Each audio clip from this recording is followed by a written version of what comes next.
Hi everyone, those of you who don't know me, my name is Viko. In today's video, we are going to cover how blockchain ecosystems are expanding and how you as an investor can assess these blockchains. Some of the primary blockchains we will be covering today are Binance, Smart Chain, Cardano, Solana, Terra Luna, Avalanche, Polkadot, etc. So from an investor's point of view, what are the things you should be assessing, evaluating, calculating to make the best investments possible among these blockchain? And not just these, there are, I believe, more than 50 blockchains operating now. So this is something we are going to cover today. There are many analysts who say that 2022 will be defined by agility and cost efficiency instead of blockchain purity.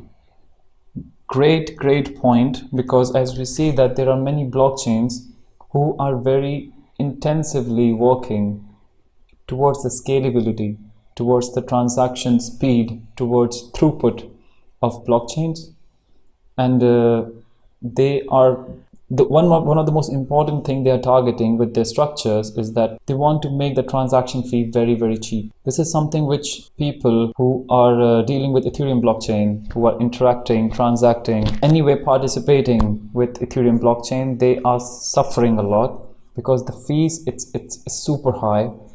As I told in the previous video, one swap on a decentralized exchange like Uniswap, it is charging like around $150, which is unacceptable. As a trader or as a retail trader myself, I can't trade on Uniswap because my trade will be barely of $400-500 at max. And if you're going to charge me $150 for that, no, it's not helpful for me at all. Needless to say, among the, let's say these are the top 20-50 tokens. If you go on only smart contract platforms, 1, 2, 3, 4, 5, 6 out of top 10 tokens are smart contract platforms. 8 out of top 15 projects are smart contract platforms. So definitely, when it comes to market capitalization, smart contract platforms are able to garner interest from the community. The reason is, first thing, there are many dApps, many businesses, many startups coming on a smart contract platform like these. Smart contract platforms are gathering a collective interest from many sectors of the community, from investors, from traders, from developers, now from gamers, from artists, from co-founders who are working with different technologies like artificial intelligence, Internet of Things, etc. and etc. One thing, to give you a basic, I'm not going to tell you what a blockchain is, but yeah, maybe a small basic definition of what a smart contract is. So in very simplest language, a smart contract means it is a type of a contract, not a contract. It is a type of a function, right, which triggers an action after a certain condition is met. This is the very basic definition of smart contract. There is a condition which has to be met. And once that condition has been met, it will execute an operation or an action. For example, you can put a smart contract like when another person sends you some data, you can send that money to other person. So you see, we have established a condition that as soon as I receive X, execute Y. This is smart contract. As soon as the X condition is fulfilled, Y action happen. The applications of smart contract till now has been explored in almost every possible industry, and it is these smart contracts which make these blockchain ecosystems so enticing as an investor. The entire set of operations of organization can be run by smart contracts. It will be completely automated. There is no human element involved. The human element is involved only to the point where you have to write the smart contracts. That's it. So we all know that the entire revolution of smart contracts started back in 2015, and it was started by Ethereum. Ethereum had that first mover advantage where many startups, again, people can start building applications on Ethereum blockchain. But in the recent years, we have seen there has been a lot of congestion, there has been a lot of problems happening with Ethereum because Now Ethereum is congested. There are more than 4,000, 5,000 startups working on Ethereum, and the fees of Ethereum has gone very, very high.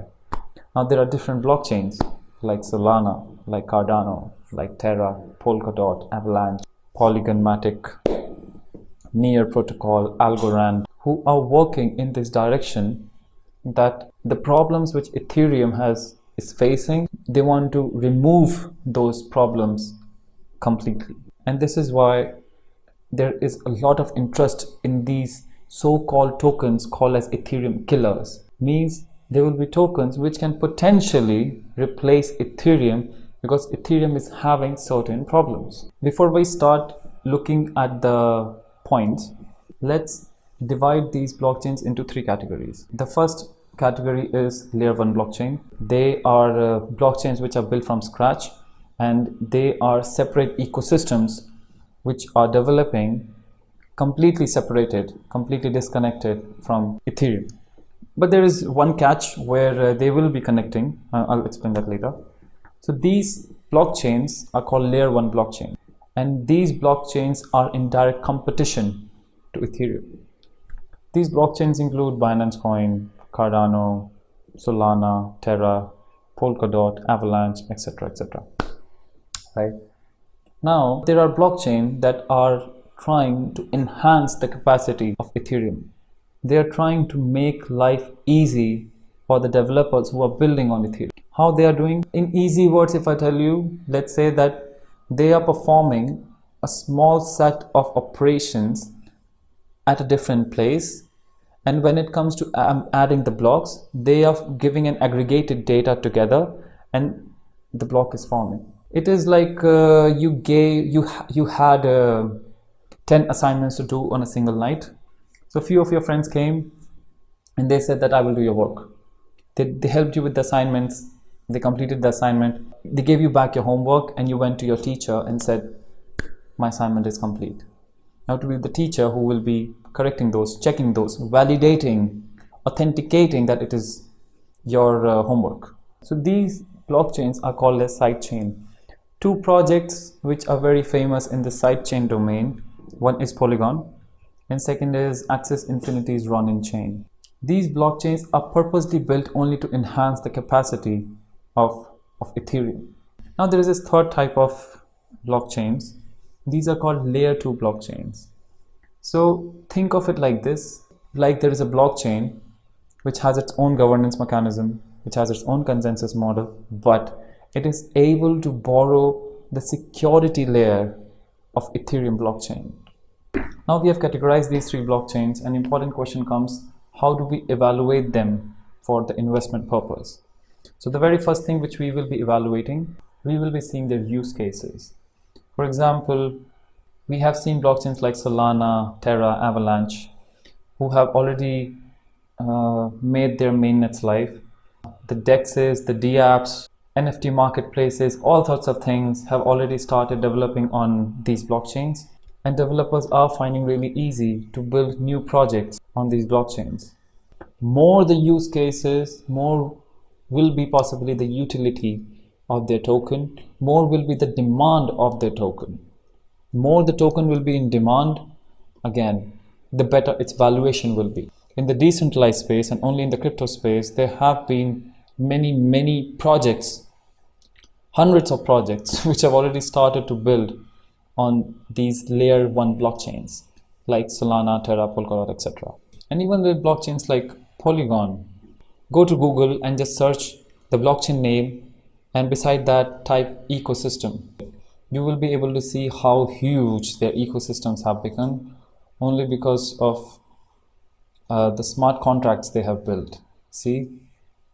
So more the use cases, more the utility, more easiness it is bringing for developers and startups and co-founders to build projects on their ecosystem, more it is able to disrupt a wide range of industries, the better the blockchain will be. Right? The use case always comes at the top. The second point is community. Any blockchain project is nothing without its community. This community includes people from investments, from finance, from businesses, from tech, from IT, from marketing, like every sector of industry. Stronger the community of a blockchain ecosystem will be, the better the evaluation is going to be.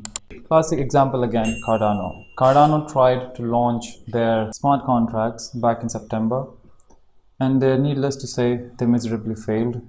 Its community is so strong, it's so strong that it didn't let Cardano's prices to dip below $1. There was such a good buying pressure, it didn't dip. The support level was formed near $1. Recently, yes, there is news again that the DeFi activity on Cardano might go up. There are some platforms like SundaeSwap who are working in this direction. But again, if a platform as big as Cardano is going to perform a mishap, a mistake like this, it is going to get lots of FUDs and lots of criticism. And why not? There are millions of people who are holding Cardano. Community like Terra. The people who hold Terra or who support Terra Luna are called lunatics. You can notice this on social media platforms that whenever there is any negative news about Terra Luna anywhere, these lunatics will be there to support it, to back it. So please, as a second rank factor which you should be looking at, look for the community. See how strong their communities are. Go to their Twitter channels, go to their Discord channels, on Reddit, on their Telegram channels. See, just see like who these people are who are following a project like Polkadot, like Avalanche. Why are they following it? What are they talking about? If in case any of these blockchains release or make a huge announcement, just see what these communities are talking with each other, what they're discussing. Are they really bullish about it or not? So third part. So blockchains, layer 1, layer 2s, and sidechains, how these blockchains will be better than Ethereum. The transaction speed has to be faster than Ethereum. The scalability of the platform, of the blockchain, of the smart contracts has to be better, much faster than Ethereum. So you see this image, Bitcoin can only do barely 10 transactions per second. And also one transaction finishes in it takes around 7 to 8 minutes to finish. Very slow, very slow. But we see these blockchains which are coming afterwards, Polkadot, Avalanche, Solana. I mean, you see their transaction speeds, how much they've increased. It's phenomenal.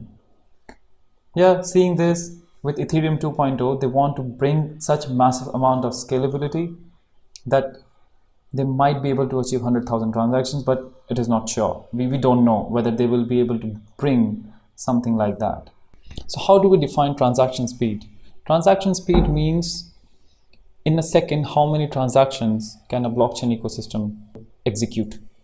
Currently, the centralized structures like Visa, etc., they can do 10,000 transactions in a second. If you are going to bring blockchain's use case in the financial industry, you obviously want the faster transactions with low transaction fees. Binance did something better, trying to reach 100. Cardano trying to reach 250, but I think they are planning an extended form of their technology with which they want to increase this transaction speed. Will they be able to? We don't know. Polkadot, Algorand, you see Avalanche, Phantom is at 10,000, Terra Luna is at 10,000, Elrond is at 15,000, but Solana and Polygon way ahead in this game. Scalability. What is scalability? Scalability, if a blockchain will be highly scalable, its transaction speed will never go down. Scalability in its basics means as many projects come inside the blockchain's ecosystem, as many dApps, as many transactions happen, the scalability of the blockchain, the transaction speed of the blockchain is not going to go down. Go please and read about Polkadot. And Polkadot is going to be one of the most scalable blockchains in the world. Solana, Phantom, Polygon, Avalanche, etc. are also working in a direction where the infrastructure is massively scalable. As a third rank, two factors which you have to evaluate is scalability and transaction speed. See, compare the projects and see which one has the best, right? But remember, please remember with this video that we have to evaluate in the order I'm telling. Okay, there might be a blockchain which is very highly scalable, more scalable than let's say Cardano, or more scalable than Terra Luna. But if it doesn't have the community as strong as Cardano and Terra Luna, it's no use. The fourth factor I will ask you to evaluate is their consensus mechanisms. Starting from the fact you have to know what a consensus mechanism is. How any blockchain is reaching consensus. A consensus, it means what are the steps the validators of a blockchain have to take to validate a data or validate a transaction and form a new block. How this validation power will be distributed between these validators or these nodes. In proof of work blockchain, right now, we have a competition. You might have heard that the validators, the miners, they have to solve a mathematical problems. Whoever solves first wins the power to create a block and creates the blocks and earns rewards, right? But you might see in the recent blockchain ecosystems, some of the most famous ones, Polkadot, Cardano, Solana, Binance Smart Chain, Algorand, and Avalanche. They are all different variants of proof of stake. Now, what proof of stake is, I will ask you to please read somewhere else, or I might answer this in Instagram live or a simple video. But just read about what proof of stake is and what difference is between their proof of stake protocols. We just saw that Solana has a very high transaction speed, and it is not as high. I mean, Avalanche and Algorand doesn't have that much high. Same goes for Polkadot. This consensus layer plays a very important role in what the transaction speed of a blockchain is going to be. Just because Ethereum has a competition, the transaction fees is also super high. Just because they're not being competitive, the transaction fees will also be very, very less, because the validation power will be allotted to them based on certain criteria. Now it depends what that criteria is. Read about what Byzantine fault tolerance is. Read what the different variants again of Byzantine fault tolerances are. When you will read all these consensus mechanisms, you will find something common between them. But you will also find there's a small pinpoint where these consensus layers are differing. Once you understand these consensus mechanisms, you have understood almost 80% of blockchain's fundamentals as an investor. The next thing I would like to highlight is a developer's activity. So what is developer's activity? Developer's activity means how much development is happening on a blockchain. These developments can be by the core developers of blockchain. They can be by developers who are helping a blockchain to expand, because again, most of the blockchains are public blockchains. They are open source. Anyone can develop on it. Anyone can propose their improvement proposals. This is the best part about open source public blockchains. Everybody is invited to give their contributions. So there is this report published by Electric Capital where you can see like what the developer activity has been in the last 1 year. They've also compared the statistics with 2020, and there are some shocking numbers which I think we should be discussing in this video. As you can clearly see that the number of developers on Ethereum blockchain is on a league of its own. There is no match at all. And one of the best things we see that is that it is still increasing. There was this recent news here that ADA leads the developer activity. Developer activity doesn't necessarily mean that number of developers. Developer activity means there will be repositories and actions happening on GitHub. GitHub is where the code of the developers are stored of every blockchain, right? So in the last year, Cardano has shown the most activity, after that which was followed by Kusama and Polkadot. Kusama is again the testing layer of Polkadot. So we have seen that a massive amount of work is happening in Kusama and Polkadot and is reaping benefits. It is showing results.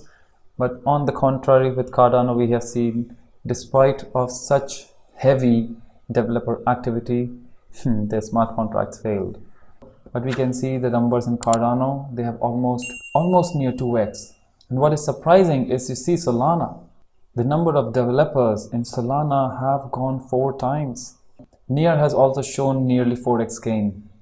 And we have seen this in recent days. Near has shown tremendous price upward movements. There are other new blockchains which have developers somewhere around 51 to 300, and amongst these, ICP, Algorand, and Terra has been at like a top-notch position. On the contrary, the number of developers which Avalanche has shown a massive growth. They have taken their developer count from somewhere around 80, 90 to 285. However, there are a few blockchains which are losing developers. Especially this is why I am currently not investing in projects like XRP, Monero, and EOS, because the communities are in a decline. The developer activities are slightly decreasing. The developers are decreasing. After the blockchains like Phantom, Terra, Avalanche, Solana, Binance Smart Chain went live, there are many developers who are migrating from these projects to them because they are live. They're ready to show their magic. And developers want to create magic. Here, as you can see, Phantom and Solana are the 2 blockchains who have shown the most percentage growth. So please analyze these projects separately and see which one of them are looking for potential growth and can show potential expansion in the near future. And by near future, I mean 2 years at least. After developers activity, the next factor you have to keep in mind is team. Whenever we do fundamental analysis of any project, we see the team of the project. We want to know who are the people who are building a blockchain, and we want to know whether they are capable of building what they're promising to do. So is their past experience matching with the promises they are doing, with the vision which they are showing us? Many a times you will see that blockchains are trying to build something very evolutionary. And most importantly, the promises which they are doing in their white papers, in their blogs, in their research papers are something it might be difficult for us to understand. We might not get, for example, what a relay chain and a beacon chain on Polkadot is and how it is built. But can we find out that whether the co-founder of Polkadot and whether the team of Polkadot has the capacity, has the capabilities to build something which they are promising? Now, Polkadot's co-founder, Gavin Wood, was the co-founder at Ethereum. He is the person who has played the major role in what Ethereum is today, in Ethereum virtual machines, in Solidity language. What Polkadot is building, can Gavin Wood and his team build it? Why has he chosen Substrate? Does Gavin Wood and his team know why? Of course they do. And this is why we are clearly seeing the developers, the number of developers who are onboarding on Polkadot ecosystem are so high, because they are building one of the most scalable and interoperable blockchains in the world. So analyze the entire team, not just the co-founders, analyze the entire team, the number of people who are working in the team, and whether the team is capable of supporting the co-founder's vision. So please analyze the team, look at the team's profiles on LinkedIn, on Reddit, attend the AMAs of their co-founders, the interviews, the YouTube live streams, etc. Ask them questions directly, see what the other community members are asking and whether those co-founders are able to answer those questions. Do they have the technical, financial, and business expertise of answering those questions? So please analyze the team very thoroughly. Next comes is roadmap. So in the previous point, we analyzed whether a project can build. In the 6th point, we will analyze what they are building. So all these, majority of these blockchain projects, they release their roadmap, they tell what they are building, in the future what they will be building, and they give a small summary of where the project has reached, what is the current phase, for example, of any particular blockchain. Most of the blockchain ecosystem, they build in phases. So there is this one phase in which the mainnet of the blockchain is launched, and in the subsequent phases, that mainnet or that main product continues to evolve. It continues to grow. The co-founders or the team members, they continue to bring more upgrades and more improvements Again, to support the third point, transaction speed and the scalability of the project. You can go on their websites and see and look at their roadmaps, what they're building, what they have built so far, what they will be building in the coming years, what a blockchain is going to be capable of, and whether the team has the capability to make that blockchain capable. Okay. The next point, the very important point, is the market capitalization of the project and the total value logged. So total value logged, in simple terms, it means that the value is not actually getting logged in smart contracts, but smart contract is acting as a triggering sequence. So you have to fulfill a certain condition which will help execute those smart contracts and help you retrieve your funds. So technically your funds or your value is not logged, it is stored in a wallet. It is secured in a wallet, but it is tied to a smart contract. TVL is a very fundamental factor which helps you analyze the DeFi and the activity health of any blockchain. So more the value of funds will be logged in a blockchain, more will be its DeFi activity. It's clear. If the more funds are depositing on Aave, that means the Ethereum's DeFi activity is increasing. More it is increasing, potentially more the demand of that blockchain's native token is increasing. You might have recently seen the rally of Phantom, right? One of the reasons why we saw this rally of Phantom was because the DeFi activity on Phantom scaled. And we could see the rally in the prices. Why? Because the demand of FTM tokens in these DeFi platforms were increasing. You see this chart? Look very closely at the numbers, very closely. In 2020, Ethereum had 96% of total value logged. But as we are going with time, you see, Ethereum's dominance in TVL is decreasing. March 2021, near February 2021, Binance Smart Chain came and acquired like around 7-8% of share, which is a big amount. It's a big number. In 2022, right, we can see Terra, Binance Smart Chain, Avalanche, Solana, Phantom, Polygon.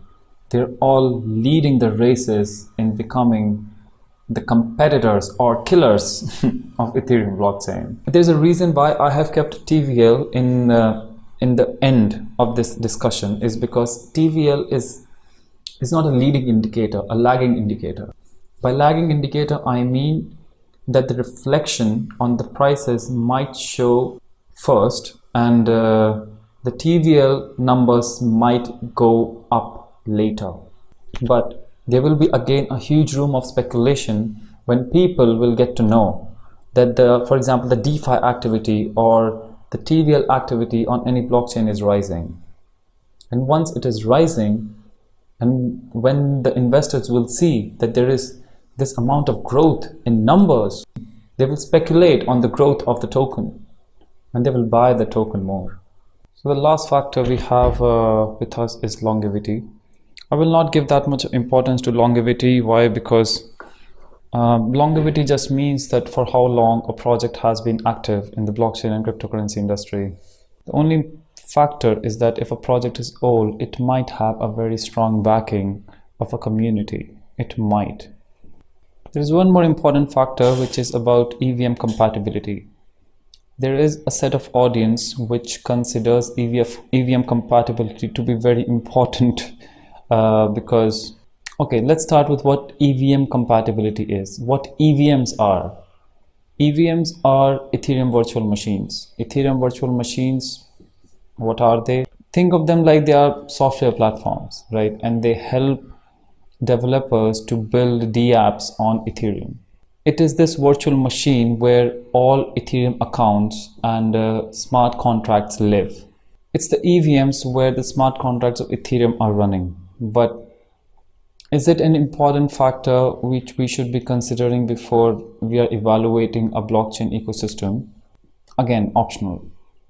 People might differ with me in this term, in this entire opinion, but Even if the blockchains are not EVM compatible, they can still manage to create their own ecosystem, have that backing of developers, investors, participants in their own ecosystem.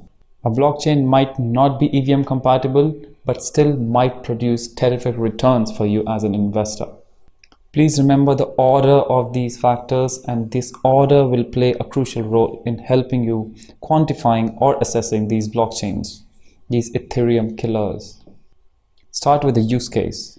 Second comes community. Community tops everything. Community is what backs a project. Then transaction speed and scalability. How much of a problem a blockchain has solved compared to Ethereum? How big can it become compared to Ethereum? Fourth, consensus mechanism and governance. The reason behind the transaction speed and the scalability. Fifth point, developers' activity. What is the work that is happening behind the scenes? Sixth point, team. Who are the people who have a vision tied to a project? What is the team? What is the background profiles? After team comes the roadmap. Very important point, the roadmap. What is their vision? What are they going to build? All right. Next point, very important point again, market cap and total value locked in smart contracts and in DeFi. Next comes longevity and EVM compatibility. So if you are able to analyze any blockchain around the world in this order, you will find which blockchains are definitely suitable for investment. It was great talking to you guys. Thank you for watching this video. I hope again this video acts as an entire course and helps you to learn about what blockchain ecosystem is, how these ecosystems are forming, what are the factors which are bringing together a blockchain ecosystem, and most importantly, what is the impact that these factors are putting on the prices. Thank you so much. Please like this video. Please subscribe to the channel. I'm trying to give as much information as you can. Please share this video with your friends. If they have any questions about cryptocurrencies or blockchain, please write it out in the comments. Thank you so much. Namaste.